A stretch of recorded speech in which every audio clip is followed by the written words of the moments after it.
Rasulillah wa ala alihi wa sahbihi wa mawala. Bapak-bapak, ibu-ibu yang dirahmati Allah Subhanahu wa taala. Alhamdulillah, bersyukur kehadirat Allah, kita masih diberi nikmat hidup, sehat, sempat, sehingga kita juga masih bisa menikmati sholat maghrib secara berjamaah yang insya Allah dilanjutkan dengan majelis ilmu. Bapak Ibu yang dirahmati Allah Subhanahu wa taala, kita lanjutkan materi kita minggu yang lalu. Kita masuk ke masih soal kuburan. Jadi karena temanya akidah dan membahas kuburan, yang inti dari akidah yang kita pelajari adalah kita harus mengimani tentang ada kubur, fitnah kubur, siksa kubur, dan pertanyaan di dalam kubur. Maka ada orang-orang yang kemudian tersalah dalam memahami kuburan, gitu kan. Sehingga saya merasa perlu untuk menyampaikan agar jangan sampai kita termasuk orang yang percaya siksa kubur tapi mengagungkan kubur. Kita termasuk orang yang kemudian mengimani adanya malaikat mungkar dan nakir tapi kita didik-didik nang kuburan. Ada masalah dikit ke kuburan, diutang sidik nang kuburan, mulai ukah gitu. Nah, maka ini sungguh sangat disayangkan. Akidah dari sisi mengimani ada kubur dan siksa kubur sudah benar, tapi kok tidak ditambah gitu. Maka perlu kita kita ulas agar jangan sampai kita ketika melewati bab kubur ini ada yang kecer gitu. Dulu ada yang bertanya tentang ada kubur, insya Allah nanti bab akidah ini kita tutup dengan pelajaran adab-adab di kuburan, adab-adab takziah. Jadi saya berusaha untuk membahas tentang kuburan itu secara komprehensif, secara menyeluruh, agar kemudian kita ketika melihat kuburan itu kita harus ngapain, itu kita paham gitu. Jadi kita nggak kemudian harus macam-macam. Ada orang yang naik kuburan kudu nguripe klakson, kudu nguripe lampu di dim ngoten niku. Macam-macam orang. Ada orang yang kemudian ujung kuburan rawani kuatir kiting gitu. Nah, maka kita harus faham tentang kuburan ini, jangan sampai kemudian malah menodai akidah kita. Bapak Ibu yang dirahmati oleh Allah Subhanahu wa taala, materi ini saya kasih judul fenomena tabaruk pada makam Habib dan Kiai, dan fenomena tabaruk pada Habib dan Kiai dan makam mereka. Jadi tabaruk pada kondisi mereka itu hidup atau bagian dari jasad mereka yang tertinggal ketika mereka sudah mati. Jadi ada video yang viral tuh, giginya Habib itu bengkil diambungi siji-siji sama jamaahnya gitu. Ya itu ya termasuk sak budaya barang. Dan kemudian makam-makam mereka gitu.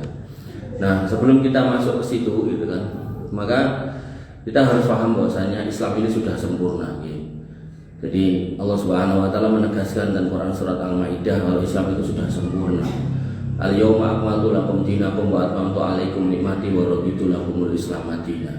Hari ini telah kusempurnakan agama untukmu, yaitu agamamu Islam ini, dan telah kucukupkan nikmatku dan telah kuridhoi Islam sebagai agama. Orang Yahudi ketika tahu ayat ini, mereka mengatakan ini nek turun ke kami jadikan hari raya.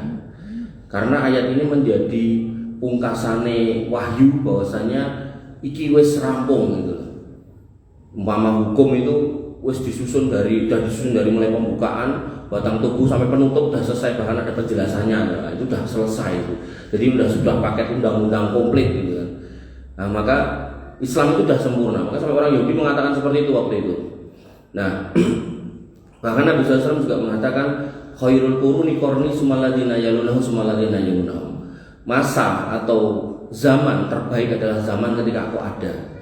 Aku berarti Nabi bersama dengan sahabatnya. Bukan soal urusan dunianya, bukan soal urusan materi, bukan, tapi soal kualitas agama. Sumaladina yalunahu sumaladina yalunahu. Kemudian setelahnya. Maka ini bisa kita bayangkan kayak ketika panjenengan ke Umbul atau ke gunung yang ada mata airnya, ya Umbul juga namanya. Umbul kan kalau di Klaten nggak di gunung, tapi setelah gunung-gunung itu ke bawah ya, Janti ini. Maka ketika jenengan ten Umbul kados Umbul napa nggih, niku sing bener-bener ketok napa toyone nyembul-nyembul ing lemah niku. Nah niku nek jenengan sulup niku ten nggih banyune sing ngumpul-ngumpul ten lemah niku wasrep gitu. Resik gitu. Malah enten wong sing langsung diserot ten niku karo sulup diserot. Ambo sing diserot banyu niku napa sing kiwa tengene boten mudeng. Pokoke diserot. Nah, tapi sebagaimana kita ketahui makin jauh dari umbul, toyo niku makin tercemar gitu. Apakah limbah industri, apakah limbah rumah tangga. Nah, maka Islam mugi mekaten. Ketika Islam turun di Arab dan Nabi Allah Subhanahu wa taala sudah menegaskan kalau ini loh agama sudah sempurna, sudah tak cukupkan ini. Enggak usah ditambah-tambahi. Kemudian Nabi juga mengatakan zaman terbaik adalah zaman ketika aku ada dan para sahabat sumal ladina yalunahu. Kemudian setelahnya. Nah, maka ini menunjukkan semakin jauh dari Nabi akan semakin banyak hal-hal yang aneh. Akan semakin banyak hal-hal yang enggak pernah dilakukan oleh Nabi SAW tapi kok tiba-tiba muncul gitu kan. Kayak yang pernah saya contohkan kan Mbah Benu gitu kan, udah sepuh, udah tua gitu kan. Itu ngomong nek wis nelpon Gusti Allah gitu kan. Kayak teleponnya sing koyo opo gitu kan. Sing tukutan pundi nek momenten yo pentol pengen tuku gitu, jeng telepon. Kan nibake duit 271 triliun. Nek ketibanan ya mati gitu. Nah, maka ini yang perlu kita pahami dulu, kita pegang dulu. Nek Islam itu sudah sempurna. Yeah. Kemudian yang menarik terkait dengan ayat tadi, ya, ada perkataan Al-Imam Malik bin Anas rahimahullah, ya, menjelaskan tentang ayat tadi. Beliau mengatakan man ibtada'a fil Islam bid'atan, sapa wonge sing gawe-gawe acara terus ngarani nek iki bagian dari agama Islam. Kemudian ya roha hasanatan, rumangsane apik, rumangsane sae gitu kan. Faqad za'ama, sungguh dia telah menuduh anna Rasulullah sallallahu alaihi wasallam khana ar-risalata. Dia sudah menuduh kalau Nabi Muhammad SAW sudah mengkhianati risalah. Gampangane ngeten. Nabi enggak pernah nglakoni, Khulafaur Rasyidin Umar, Abu Bakar, Utsman, Ali enggak pernah nglakoni, para sahabat enggak pernah nglakoni, generasi terbaik umat ini enggak pernah nglakoni, tiba-tiba ada wong ate-ate aneh-aneh, pokoknya nanggit gawe-gawe gitu kan. Maka kata Imam Malik bin Anas rahimahullah, beliau mengatakan bahwasanya sapa wonge sing gawe-gawe ngoten niku. Dadi salat kudune misal rukuk sujude nggih cetha gitu kan, kok dia kemudian pakai metode-metode tertentu, takbir Allahu Akbar dubeng-bengke gitu kan, atau mungkin Allahu Akbar dikek ten mriki gitu kan, ben ceraken jantung terus ben tangan-tangan sik dhewe sing nyekel napa jantungnya, hatinya gitu kan, digawe-gawe gitu kan, padahal Nabi enggak pernah nyontohkan, Nabi enggak pernah melakukan gitu kan. Maka kata Imam Malik bin Anas, itu orang sedang mengatakan secara tidak langsung, wahai Rasulullah, risalahmu kurang komplit. Nah, tak kompliti, tak tambahi. Nah, ngoten. Berarti dengan untuk gado-gado tekan omah kok iki kita kurang enak. Apa yo? Ora enak ndok kita godhog-godhog dhewe tambahi ya ngoten niku. Iku nek panganan. Nah niki nek agama Imam Malik bin Anas mengatakan seperti itu. Nah, kemudian itu kita pegang dulu sebagai pondasi dari masuk bab ini. Nah, kita masuk juga tabaruk kan, tadi tabaruk pada zatnya Habib dan Kiai, kemudian dan makam mereka. Nah, tabaruk itu nopo? Nah, dalam Islam itu kita mengenal makna barokah. Barokah niku artinya tetapnya sesuatu. Jadi sesuatu niku enten, nyoto, boten rusak, boten hilang. Dan bisa juga bermakna bertambah atau berkembangnya sesuatu. Jadi jane sithik ning kok nguripi, jane sithik tapi kok nyukupi, jane sithik kok orang marai loro. Nah, ini barokah. Makanya barokah itu didefinisikan sebagai ziyadatul khair. Jadi ketika jenengan dapat sesuatu ning niku marai boten sae, berarti niku boten barokah. Tuk dir. Nah, ning dit korupsi, serangan fajar. Ning bar niku tukok ke panganan, baru panganan, terus ternyata panganannya malah mari diare, ya ini buat barokah. Walaupun jadi sidik ditemukan, makanannya di sidik gitu. Mau mulai oke, malah mungkin marai mati gitu kan, enten mawon. Nah, maka tabaruk adalah satu usaha untuk mencari barokah, ngoten nggih. Jadi ada barokah, ada tabaruk. Jadi barokah itu ziyadatul khair, kita pengen agar ada tambahan kebaikan yang meningkat, nopo di harta kita, nopo di hidup kita, nopo kebahagiaan kita gitu kan. Dan cara untuk mencari barokah itu disebut tabarruk gitu. Nah, caranya macam-macam gitu kan. Nah, maka nanti kita lihat. Nah, kemudian dikatakan di sini boleh bertabaruk dengan bekas Rasulullah. Jadi memang para sahabat dulu mempraktekkan mencari barokah dari bekasnya Rasulullah. Sebagaimana hadis dari Abu Juhaifah radhiyallahu anhu, beliau menceritakan di siang hari yang panas, kharaja Rasulullah SAW bil hajirah ila badha. Bahasanya di hari yang panas Nabi SAW pernah keluar menuju tempat yang namanya badha. Fatawaddo'a, kemudian beliau wudu, summa sholat duhur, kemudian beliau sholat duhur rakaataini wal asr rakaataini, berarti ini kan safar di posor 2 rakaat duhur asar 2 rakaat. Wa qaman nas, kemudian manusia berdiri,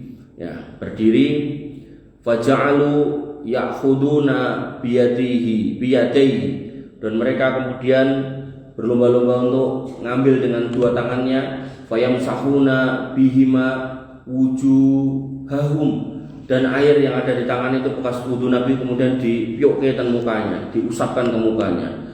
Fa akhadat biyadihi fawada'atha ala wajhihi fa idza hiya abrada minas salj wa adyaba raihah minal misk.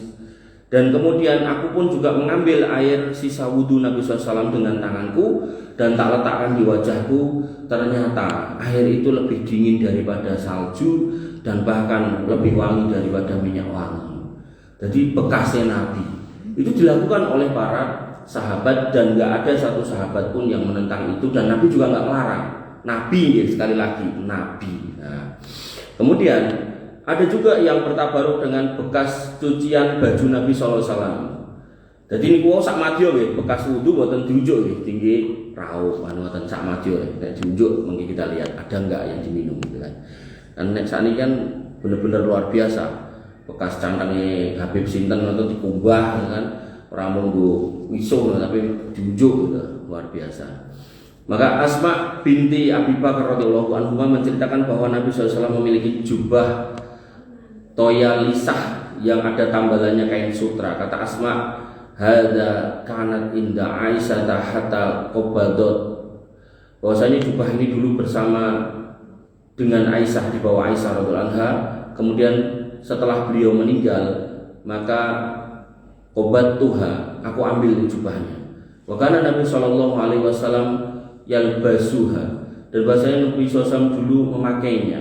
Fa nahnu nughsiluha lil mardo yastasfi biha, dan kami mencuci baju ini dan airnya diberikan kepada orang sakit untuk obat. Jadi air dari baju bekas Nabi yang sudah wafat kemudian dikasih air, terus airnya dikasihkan ke orang sakit. Nah di sini nggak tahu nih, apakah diminum, apakah dikompreskan, saya nggak tahu, Allah alam gitu kan. Umpama pun diminum, bajunya ini baju bersih berarti. Jadi baju bersih dikasih air bersih, nah bisa diminum gitu. Bukan baju kotor keringetan terus dikei air terus diunjukin boten. Karena Nabi kan udah wafat ceritanya. Jadi ini baju tinggalannya Nabi yang dibawa oleh Aisyah. Aisyah sudah meninggal, terus dipegang oleh Asma binti Abi Bakar. Asma itu adik daripada Aisyah radhiyallahu anha. Bapak Ibu yang dirahmati oleh Allah Subhanahu wa taala, maka ada juga yang bertabaruk dengan rambut Nabi SAW. Diriwayatkan dari Ibnu Sirin, beliau memiliki rambut Nabi SAW, dan diperoleh dari sahabat Anas bin Malik radhiyallahu anhu, di mana Ubaidah mengatakan, la an takuna iddi, sekiranya aku memiliki rambut beliau itu sa'rotan minhu, yaitu rambut Nabi, maka ahabba ilayya minad dunya wa ma fiha, itu lebih aku senangi daripada memiliki dunia seisinya. Jadi pada zaman itu, yaitu zaman Anas bin Malik, beliau memiliki sebagian rambut sisa dari Nabi SAW, tentu mungkin nyisir kemudian bisa diambil. Nah yang lucu yang diklaim sebagai rambut Nabi yang nanti tekan Indonesia ini, itu bentuknya udah kayak kue dongkal, muter-muter bur gitu, begitu digelar dobi banget itu secara dalil udah gak masuk logika, karena Nabi SAW melarang laki-laki itu gondrong melebihi bahu. Jadi gondrong banyak para sahabat waktu, tapi nek sampai di bawah bahu itu nggak boleh. Begitu pula perempuan tidak diperbolehkan memotong rambut di atas bahu. Jadi pembatas perbedaan antara laki-laki dan perempuan rambut itu kan beriku. Maka kalau rambut Nabi SAW yang diupengke, disobio-sobio yang kathah niku digelar kok dawane semeter punjul niku, saya secara pribadi meragukan. Karena Nabi aja melarang rambut sepanjang itu kok bisa gitu. Rambutnya itu dawane ra ukur gitu. Itu rambutnya sinten gitu kan. Dan diwol-wol gitu kan, puter kayak atau sorban gitu. Maka ini nggak masuk akal menurut saya. Maka yang saya tahu atau yang saya yakini apa yang dikatakan dalam hadis ini terkait Anas bin Malik, karena Anas bin Malik itu 17 tahun itu bersama dengan Nabi SAW. Jadi ibunya ini orang yang cerdas. Jadi begitu Anas bin Malik ini kecil itu kemudian dia si ibunya ini mau nikah lagi, maka ini dititipkan kepada Nabi SAW. Nitip ya Rasul umur 7 tahun. Nah kemudian menemani Nabi SAW sampai 14 atau 17 tahun, lama pokoknya. Nah dari situ kemudian ya jelas dia mungkin bisa mengumpulkan helai demi helai gitu.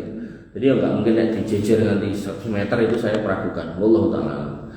Maka Ubaidah mengatakan, sekiranya aku yang punya rambut itu maka aku lebih senang daripada punya harta benda sebanyak apapun. Nah, yang menarik Imam Asy-Syatibi mengatakan bahwasanya tidak boleh tabaruk kepada selain bekas Rasulullah Shallallahu Alaihi Wasallam. Wa huwa anna as-sahabah radhiyallahu anhum ba'da mautihi alaihi salam lam yaqa min ahadin minhum say' min dzalika bin nisbah ila man khalafahu. Ini perkataan Imam Asy-Syatibi. Bahwasanya para sahabat radhiyallahu anhum setelah wafatnya Nabi SAW, gak ada satupun kalangan mereka yang melakukan tabaruk ini kepada orang yang menggantikan beliau. Jadi Nabi SAW pernah mengatakan, Allah mengambil Ibrahim alaihissalam sebagai kekasih, maka kalau boleh aku suruh ngambil kekasih, akan tak ambil yang namanya Abu Bakar sebagai kekasih. Artinya Abu Bakar menurut akidah Ahlussunnah wal Jamaah, nek panjenengan masih ingat pada materi akidah Imam Sufyan Ats-Tsauri, kemudian kalau yang materi akidah sekarang Imam Ahmad bin Hambal ini belum masuk babnya, itu bahwasanya termasuk akidah kita adalah mengimani orang paling mulia setelah Nabi Shallallahu Alaihi Wasallam dari kalangan sahabat adalah Abu Bakar As-Siddiq. Karena nanti ada orang-orang Syiah yang kemudian tidak mau menghormati Abu Bakar As-Siddiq, bahkan menghinanya, bahkan ditulis ten keset, ditulis ten sendal, bahkan ditulis ten pidakan sikil ngen WC niku, bahkan macam-macam lah. Bahkan dalam syahadat mereka dengan sakit medsani dan YouTube niku mereka sampai mengatakan selain asyhadu alla ilaha illallah wa asyhadu anna muhammadar rasulullah, mereka juga menambahkan wa asyhadu anna aliyan waliyullah, kemudian wa asyhadu anna Umar wa Utsman wa Abu Bakar wa Aisyah finnar gitu. Dan saya juga bersaksi bahwasanya Umar, Abu Bakar, Utsman, Aisyah masuk neraka itu syahadat mereka sampai ngatus ngoten niku. Nah, maka Imam Asy-Syatibi mengatakan gak ada itu para sahabat para yang mulia serta peninggal Nabi SAW kemudian ngalap berkah dumateng orang pengganti beliau SAW. Gimana kok Abu Bakar As-Siddiq, gak ada. Bahkan kemudian ketika Abu Bakar pun meninggal, gak ada yang kemudian bertabaruk kepada penggantinya yaitu Umar bin Khattab, yo gak ada. Kemudian setelah Umar meninggal, gak ada satupun yang bertabaruk kepada yang namanya Utsman ibnu Affan, itu juga nggak ada. Dan Utsman ibnu Affan ini punya gelar Dzun Nurain karena 2 kali dinikahkan dengan putri Nabi SAW yang qadarullah meninggal gitu kan. Jadi dinikahkan dengan putri yang pertama, meninggal, nikahkan lagi dengan putri yang kedua. Jadi ini sakjane mantu kesayangan itu. Umpama nek putrinya lagi itu dikasihkan lagi, karena nggak ada. Karena putri yang ketiga itu adalah Fatimah, sudah dinikah sama Ali bin Abi Thalib, karena udah nggak ada. Dan ini mantu kesayangan Nabi SAW melebihi Ali bin Abi Thalib itu. Wallahu ta'ala alam. Nah begitu kemudian masuk di Ali bin Abi Thalib juga nggak ada. Padahal mereka semua ini hidup. Artinya ini orang-orang ini para Khulafaur Rasyidin Al-Mahdiyin itu bahkan bisa mendapatkan legitimasi agama. Nabi SAW mengatakan alaikum bisunnati wa sunnati khulafai Rasyidin Al-Mahdiyin. Maka peganglah sunnahku dan sunnah Khulafaur Rasyidin Al-Mahdiyin. Makanya keputusan Khulafaur Rasyidin itu enggak pernah menjadikan permasalahan dalam agama. Nggak pernah ada yang menentang, nggak pernah ada yang kemudian menjadikan itu bahan untuk berdebat. Contoh, ketika Umar bin Khattab memutuskan bahwasanya sholat tarawih itu berjamaah, maka nggak ada yang menentang. Kemudian ketika Utsman bin Affan memutuskan ketika Al-Quran yang tadinya itu ditulis di banyak model, misal di kayu, misal di kulit, misal di batu, itu disatukan dalam bentuk mushaf. Kemudian tulisan-tulisan yang kelecek tadi dibakar, nggak ada yang protes itu. Kenapa? Karena sudah dapat legitimasi hukum bahwasanya kita suruh berpegang pada Quran, sunnah, lajeng sunnah khulafaur rasyidin al-mahdi. Makanya ada orang yang protes hari ini ketika kita kasih tahu agama ini sempurna, nggak usah ditambah-tambahi, kata dia. Lah Umar nyuruh kita untuk tarawih jamaah, masuk aku ra itu gawe sing apik-apik katanya gitu. Nah, dalilnya udah jelas bahwasanya wa tamassaku bisunnati khulafair rasyidin al-mahdi, dan peganglah gitu. Sunnah khulafaur rasyidin al-mahdi itu enten dalile. Jadi bukan semata-mata atik-atik gitu mboten gitu. Wa addu alaiha bin nawajid, dan gigit dengan gigi geraham, gigi yang paling belakang ini nyokot. Niku paribasane gampang niku cekelan sing kuat ngoten. Nek udah diambil dari Quran, diambil dari hadis yang sahih, kemudian itu juga bagian dari pendapat khulafaur rasyidin, insyaallah aman. Nah, gitu. Maka di sini Imam Asy-Syatibi membuat sebuah pernyataan bahwasanya begitu Nabi wafat, orang terbaik setelahnya Abu Bakar gak ada itu yang datang minta rambutnya, minta keringetnya, minta liurnya, minta cucian bajunya, gak ada. Kemudian pas Umar juga gak ada, Utsman gak ada, Ali bin Abi Thalib gak ada juga. Bapak Ibu yang dirahmati oleh Allah Subhanahu wa taala, oleh karena itu maka ketika Nabi sudah gak ada dan peninggalan Nabi SAW dari rambut, dari baju dan seterusnya, wallahu alam kita nggak tahu kebenarannya, artinya yang sekarang ini loh, maka hal yang terbaik itu bukan kemudian mencari dalam tanda kutip pelampiasan yang lain, mencari sopo yo sing iso tak goleki barokah dengan tak tubah sikile, dengan tak cucuk tompone, bukan itu. Tapi dikatakan oleh Syekh Abdul Aziz Ar-Rais, beliau mengatakan bahwasanya innaka la tajid an kibari sahabah ka Abi Bakr wa Umar wa Utsman wa Ali radhiyallahu anhum tasabaqahum li ajli an ayyatabarraku bi atharihi.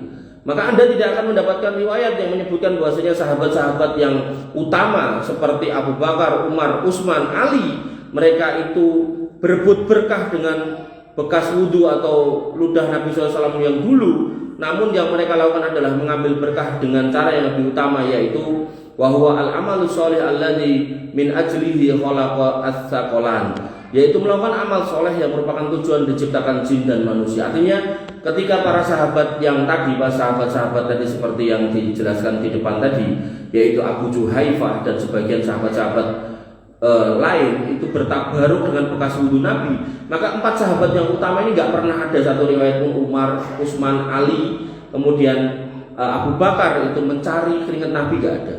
Yang ada itu ibunya Anas bin Malik, Ummu Sulaim.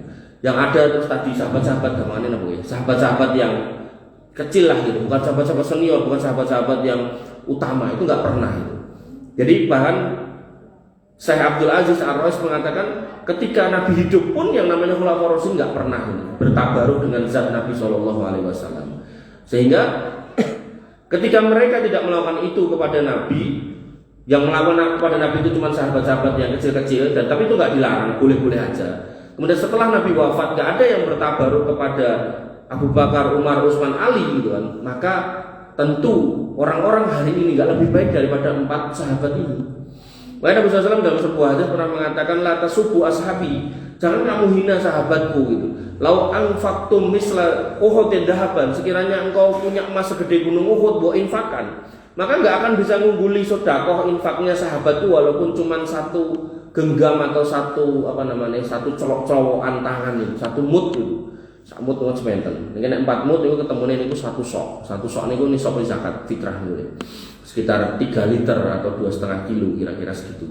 Nah maka ketika kamu kata Nabi SAW duit emas gede buat infaknya kabeh, terus sahabat tuh duit emas mau sak genggam atau sak cowok, sak cowokan tangan gitu, maka pahala sahabat saya lebih besar. Ini menunjukkan bahwasanya orang hari ini gak ada yang lebih baik daripada para sahabat. Sehingga walaupun dia mengklaim punya gelar ini dan itu gitu. Tentu kalau kita ngomongkan tabaruk, harus tabaruk dulu itu dilakukan ke Abu Bakar, Umar, Utsman, Ali gitu. Nah, ini nggak dilakukan. Nek sama sahabat yang mulia aja enggak, ngapain sama yang lebih rendah, bahkan jauh lebih rendah daripada para sahabat yang ada waktu itu. Wallahu ta'ala.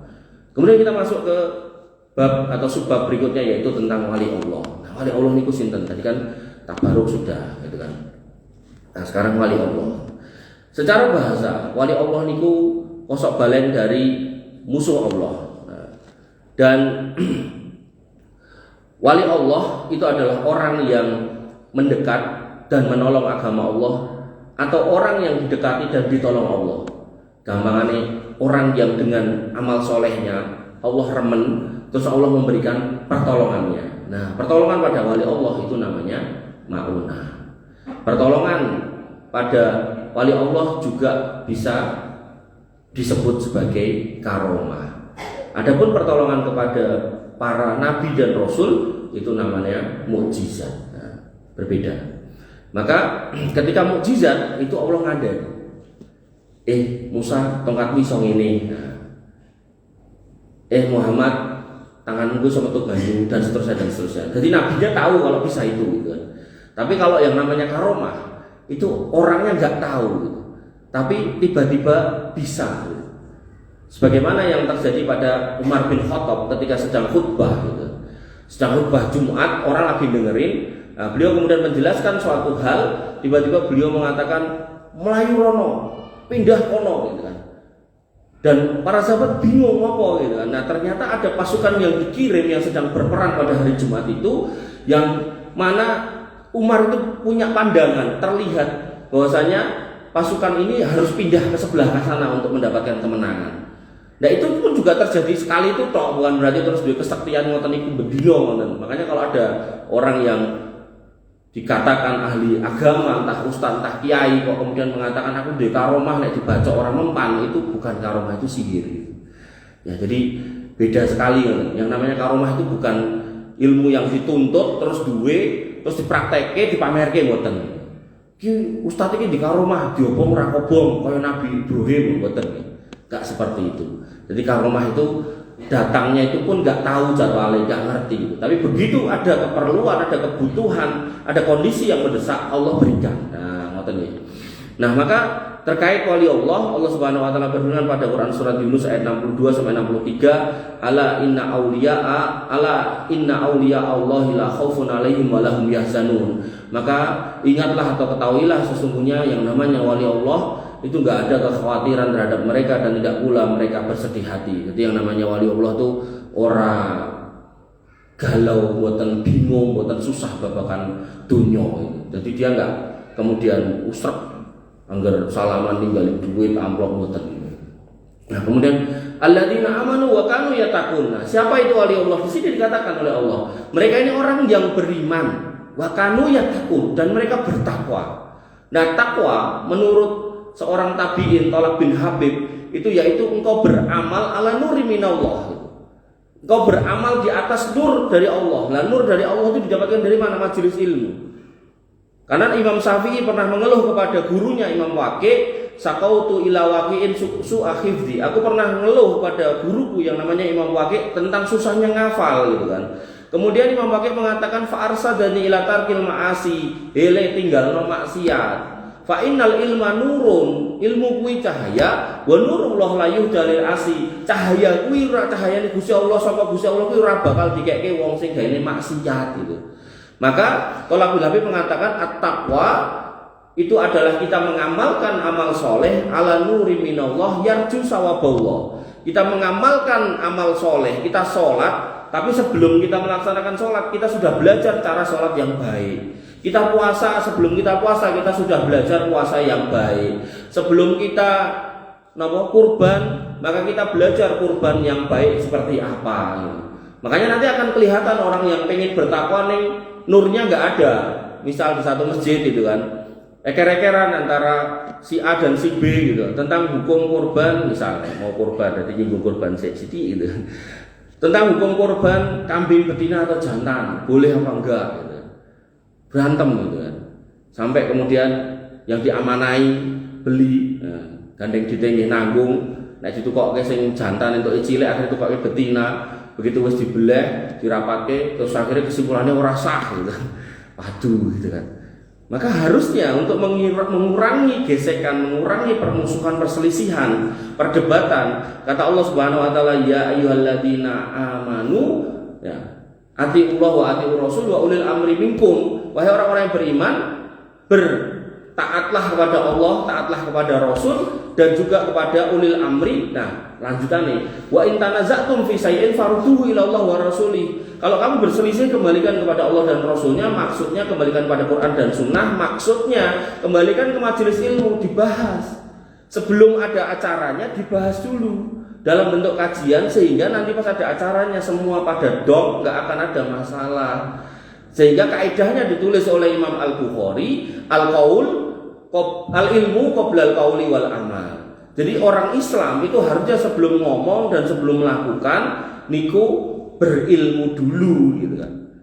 Makanya saya di beberapa masjid itu ngajarkan fikih poligami gitu. Itu saya diprotes sama teman, "Kowe ngajarkene orang tahu praktek." Nah, saya balik, "Kowe nek munggah kaji, kowe sinau sik apa munggah kaji sik? Atau nek kowe umroh, kowe sinau sik apa umroh sik?" "Yo sinau sik." "Ya wis ngono kuwi, tak sinau sik."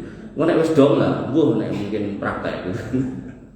Maka yang harus kita pahami, ilmu dulu baru dipraktekkan agar nggak ada gesekan. Dan itu ya Allah nyebeli banget. Jadi kebetulan waktu itu kasusnya saya masih muda gitu. Jadi begitu ada rame-rame gitu kan saya kasihan lihat panitianya yang suruh beli kambing atau sapi itu kok kon genti, padahal saya tahu ekonominya juga nggak baik-baik aja gitu.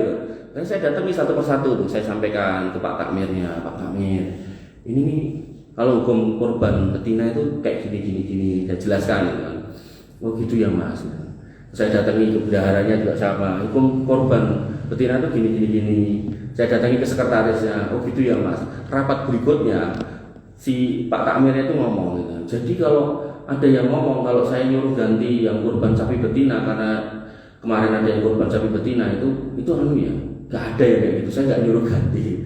Jadi mencerahkannya nggak lewat majelis, tapi tak datangi satu-satu, bukunya tak tinggali gitu. Karena ya saya melihat kasihan gitu kalau orang sudah diamanai kon golek dan orangnya ini juga nggak neko-neko, kan ada orang yang suruh golek neng badi kan ada itu tenang sal, ini nggak badi gitu. Maka kok yujek kon genti kan mesake gitu. Ya maka pentingnya diilmukan dulu, berilmu dulu, dibahas dulu sebelum terjadi. Ya maka Tolak bin Habib mengatakan orang bertakwa itu adalah yang ngamal tapi kemudian di atas nur dalam rangka berharap pahala dari Allah. Ada orang yang ngamal amalnya bener tapi niatnya riya. Amalnya bener, korbannya ya bener, hajinya bener, umrohnya bener. Kayak ulem pernah ditulis hajinya nesu. Gah teko, lah apa? Undangannya hajinya ra enek. Makanya hajinya ya ora bakal teko. Bahasa gede dhewe haji. Nggih. Maka enggak boleh seperti itu. Sehingga kembali ke sini, ketika kita mengatakan waliullah itu adalah satu, orangnya harus beriman. Kemudian yang kedua, orangnya harus orang yang bertakwa. Nah, takwa ada dua sisi. Yang pertama mentaati perintah Allah di atas cahaya berharap pahala. Nah, sisi satunya yaitu dia meninggalkan larangan di atas cahaya lagi, berarti di atas ilmu, ada majelisnya, dia paham, dia ngerti, dia tinggalkan. Kowe ngopo ora mendem? Aku waktu digebuk pakku, berarti orang duwe ilmu nih. Apa kowe ora mendem? Karena aku tahu itu haram. Bahkan ilmu yang lebih tinggi lagi, dia bahkan bisa berharap dari minum air putih dia dapat pahala. Kenapa? Karena dia sudah baca sebuah hadis atau sudah belajar sebuah hadis atau sudah mendengarkan seorang ustadz atau seorang guru menyampaikan bahwa Nabi SAW bersabda fi bidi ahadikum sodako, di dalam kemaluanmu itu ada sodako. Sahabat itu bertanya, bagaimana ya Rasul ketika kita mendatangi istri kita kok kemudian kita mendapat pahala atau mendapat pahala sodako itu gimana? Maka Nabi menjawab, bukankah ketika kamu mendatangi yang haram kamu dapat dosa? Nggih. Maka begitu kamu datangi yang halal kamu dapat pahala. Maka orang yang minum air putih, air kopi, air teh, susu, degan, nopo mawon yang halal, kalau dia memahami hadis ini, dia niatkan, ya Allah saya minta pahala, berharap pahala dari minum kopi, misalkan diumbi, untuk pahala. Jadi nggak cuman ngilangi ngelak gitu. Jadi golek pahala itu buat orang berilmu itu gampang dan enak dan nyenengke.